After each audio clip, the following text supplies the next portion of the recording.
Sabihin ko eh. Hindi po sila Sige. Okay lang. Ano po ninyo, nagulat ako nung sinabi magsasalita ako dito. Pasensya na kayo, hindi ako nakadating, no? Pero alam niyo, gulat na gulat ako na ano, sasabihin ko eh, alam niyo naman halos ang pagkatao ng ating dating Pangulong Duterte, no? Wala siyang ibang concern kung hindi ang Filipino people, ang kaibigan niya. Ang tunay na best friend niya, sinabi ko nung araw, ang tao, hindi ako, no? Ang tao ang kanyang mahal na mahal. Alam niyo, makikita ko yan eh. Nung pagdating kami ng eroplano dito, ang unang tanong niya sa akin nung landing na kami, may pera ka ba dyan? Sabi ko, meron yata akong $550 na Hong Kong. Kasi galing kami Hong Kong eh. Yun lang ang laman ko at saka may card ako. O sige, pagdating natin sa airport, pakain mo lahat ng mga kasama natin sa aeroplano. Gutom na gutom lahat yan. Kalaban niya yun ha, yung pa yung nanghuli sa kanya. And then bilihan mo sila ng mga jacket nila kasi malamig. Hindi niyo alam yung mga istoryang yan. No? So nagkahiwalayan na kami, dumating siya sa aeroplano, binaba siya. Sinabi sa akin, dadalhin siya sa ospital. Sasabihin anong ospital, kung sinabi sa akin. Nalaman ko na lang kinabukasan ng hapon kung nasaan siya. So these are mga pangyayaring hindi niyo alam, no? Nung unang umaga, kasi ako unang nakapunta sa kanya before the hearing. Sinabi ko sa kanya, Mayor, ayaw ko magpakita ng lungkot. Alam mo naman si Mayor, ayaw niyan eh. Magagalit lang sa iyo, sisimangutang ka lang. Baka hindi ka kausapin nun eh. Sabi sa akin, Bong, halika, upo ka dyan. Ngayon sabi sa akin, tignan mo yung kamay ko. Tanggap ko naman ito eh. Tingnan mo, ang gulo ng buhay ko. Tingnan mo yung mga palad. Nakita niyo yung mga palad. Lahat ito. Sabi ko, may galit ka ba sa wala? Ano to? Epekto ito ng leadership ko. No? Wala akong sinisisi kung sa tingin nila. Pero sana bigyan nila ako ng pagkakataon na masabi ko yung ano. No? Sabi ko, unang-una kong tinanong kasi sa kanya, ano ba may pinirmahan ka ba dito? Wala. Sabi niya gano'n. Anyway, yun lang may warrant of arrest na pinagita sa'yo. Wala. So, naisabi ko lahat yun ng manifestation ko. So, wala na kami pinag-usapan. Yun lang pinag-usapan namin. May kumusta ang mga tao. Sabi ko, explain ko sa kanila kung how you reacted. Nung dumating ka, maraming nagsasalubong sa airport. Na wala namang pagkakataon na masalubong ka kasi you were whisked out and dinala sa ospital. Dinala kayo sa lugar na hindi ko alam. So, yun ang ano niya.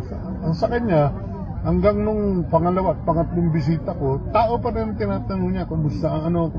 Sabi ko, okay lang ang bayan natin. Pero, hindi ko masabi sa kanya anong mangyayari. Ayoko magbigay ng mga negative reports sa kanya, except na yung pamilya. But he was in a very high spirit. Sabi niya, hindi nga ako pinapakain dito, ayoko yung pagkain. Sabay tayo, kain dalawa. Sabi ko, sinamahan ko siya kumain. Sabi niya, pangit na pagkain dito. Sabi niya, gusto ko saging at saka munggo at saka daing. Sabi ko, gawa natin ng paraan, makakuha ka. Pero kaso, mahirap po talaga. Mahirap. So, yun ang mga, those are the things na gusto ko malaman yun na notwithstanding na ano ang nangyayari sa kanya, handa siya. Malakas yung kanyang sa aeroplano, siya ang tulog ng tulog. Ako 3 oras lang ang tulog ko sa aeroplano buong trip. Relax lang po si President. Kumakain siya, miski na hindi masarap yung pagkain. McDonald's lang yung pagkain namin sa aeroplano eh. Hindi enough. And then mabuti sa pagdating sa Dubai, may nagpadala ng fried rice yata yung kinain niya. Yun ang kinain niya. Ako naman, hindi makakain kasi iniisip ko anong mangyayari sa kanya. Pero boom, kahit tulog siya ng tulog. Then sabi niya, basta gusto ko lang, bigyan ako ng pagkakataon na masagot ko lahat ng mga charges kung meron man. Attorney, can I ask something? What can you say about Lacanislao? Is he stealing a lie or he is stealing? Alam mo, hindi ko maano kasi I-off But the record for, yun for lang. me, how the way he answer, he's telling a lie. Pagdating sa kinausap ko sila, nakita niyo yung kondisyon ng presidente pagdating Yeah. ng eroplano. Hindi maganda. Hindi siya binigyan ng pagkakataon na... And when he signs here, it's a... Pagdating, isa lang hihingiin ko sa inyo, dalahin natin kaagad siya sa ospital. No? Yun lang.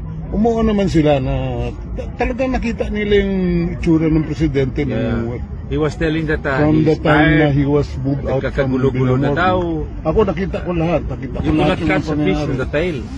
Oh, yun ang we were thinking na makakabil siya, hindi naman siya pinabil. Tinatanong ako nila na, di ba, dinala namin sa competent judicial authority. Aba, problema niya yan, hindi ko alam yan, sabi ko. Tsaka walang competent judicial authority na sinasabi. According to them, it's Remulla who is the competent judiciary. Hindi, he's part of the executive department. How Exactly, can attorney. he be a competent judicial authority? According to them. Binago na niyang mga batas natin. Ayun lang yun. Now you know. Gusto lang po namin ipaabot sa Filipino communities po sa iba't ibang bansa na andito po kami para kay President Duterte. Ngayon ko naman sa inyo, magpapasalamat ako sa lahat ng Pilipino na nasa Europa na gustong ipauwi na si President Duterte. Tuloy natin ito suportang ito at saka itong laban na ito. Ito lang po ang simula. At saka nagsalita na ang tao, binoto lahat ng... Sa Davao, wala siyang natalo ng isang kandidato. Yes. Buong Mindanao, Duterte. Landslide winning for Rodrigo Duterte.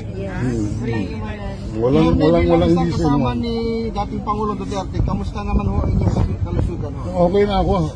Alam nyo, nung dumating kami, sabay kaming inambulansya eh. I was told na tumirik na lang daw ako sa immigration nung pagdating ko. No, dineretso ako doon sa Francisco Hospital sa Rotterdam. Sir, baka nalamigan ka noon. Baka sa abang. Hindi, siguro wala nga akong tulog at saka kain. Basta dinala ko doon, ang sabi naman sa akin, huwag kang umalis kasi namimilig raw buhay mo. Sabi ko, teka muna, pag ako pinasok niyo dito, hindi ako makakalabas dito sa ospital na to. So I had to tell them na I want to check out. At 11 o'clock, lumabas ako ng ospital. Dumating kami ng hotel, 1 degree ang temperature. Pagkatapos wala pa kaming kwarto. Hindi alam nung taga-hotel na may mga kwarto ko. ES, sa kanyang pagkapanalo sa pagka-mayor, alam na niya? Alam na niya, alam na niya, nasabi na sa kanya. So anong feeling? Hindi naman pwedeng hindi mo sasabihin sa kanya na nanalo siya. Masaya siya. I can presume. Alam niyo hindi na ako nakapasok sa kanya magmula nung nakumpleto nila yung legal team. No? Hindi na ako nakapasok kasi hindi na ako hindi ako expert dyan sa international sa mga ICC na yan. Ang ano niya, choice niya yan kung sino magiging abogado niya. Ang choice ng pamilya is si Kaufman at si Kaufman. Sabi ko, I'm willing to help. At sa akin lang, bigyan lang ng pagkakataon na mabisita ko siya. Kaso nabuo na nila yung team. So, yun ang ano dyan. No, it's alright. So, yun ang sitwasyon. So, ngayon, tuloy lang natin yung suporta at saka yung dasal na makalabas siya. No? At ano yan hindi lang naman dito sa buong mundo na to Yes. Una sa Davao lang, sunod sa Pilipinas, sunod nandito na sa Europa, ngayon nasa buong mundo na halos. ES, meron po kaming question. Since po si President Duterte ay elected mayor at nanalo sa Davao, pwede ba natin ipetisyon sa government ng Pilipinas na ipauwi siya? Alam mo, ano yan nasa ICC yan hindi wala tayong control yan There's no capacity. Dapat mag-rule ang Pilipinas na illegal lahat yung ginawa nila kay Duterte. Talaga namang illegal magmula sa pag-serve ng warrant hanggang sa kinidnap siya, hindi naman siya Iniskip nila yung yung due process. Binola nila lahat ng tao, may warrant of arrest daw, may wala namang lahat yun Kita nyo, nagkabara-bara na sila sa Senado, hindi ba? ES, totoo po ba na ang government ni President Marcos ang naghain at naglagay sa president natin na si Rodrigo Roa Duterte at hinain nila siya sa ICC? Hindi ko masasagot yan ngayon. No? Ano yan? Kayo na mag-speculate dyan sa ano na yan. Parang meron na kaming alam yan, sir.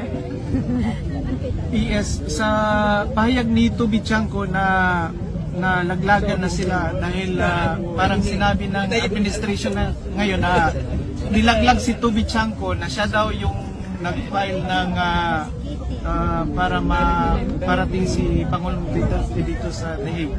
Anong masasabi niyo po doon kay Toby Chanco? Anong tanong ulit? Sa alyansa po na nagkakagulo na sila sa alyansa. Ang sinasabi ni Toby Chanco, noon pa lang ayaw niya ang impeachment. No? Pinasa niya sa House kasi ang House ang may sabi na ang House ang may ano diyan may capacity diyan about the impeachment. Isang bagay naman itong pagpadala sa kanya dito sa Hague, no? Ang may ano diyan ang executive department. So sila ang magturuan na silang dalawa kung sinong ang lumalabas siya, pareho silang kasalanan yun. Thank you, ES. Akin na lang, babe. Yun na lang ako na lang kasi matigas sa ano. 19 people. Yun na lang yun. Hindi. Question by the ICC that they filed a case against Duterte. Do they have those witnesses? The relative or I just don't, the Republic of the hindi Philippines? ko alam yan because I am not the lawyer for that. Let the lawyers answer that because I've done my duty. That's the big question. Because if it is, are they possible that we can bring Duterte in here or no? Hindi, ang abogado na ang abogado na sasagot yan. Yung umahawak, ayoko na makialam dyan. Attorney, ano po ang opinion po ninyo sa resulta ng Senate hearing ni Senator Amy Marcos na sinasabi na nasampahan na po sila sa ombudsman? Na yun ang findings niya, yun ang paniniwala niya. Kung kayo naniniwala sa kanya, sundan niyo lang yun. No? Wala naman sila nagsisinungaling, nagkakabuhol-buhol sila, nagtuturoan sila.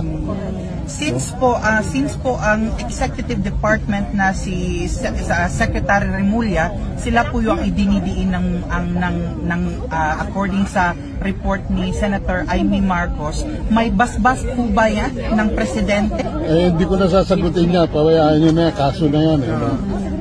I cannot do that because testigo ko dyan, ayoko na mag-alala. Okay po.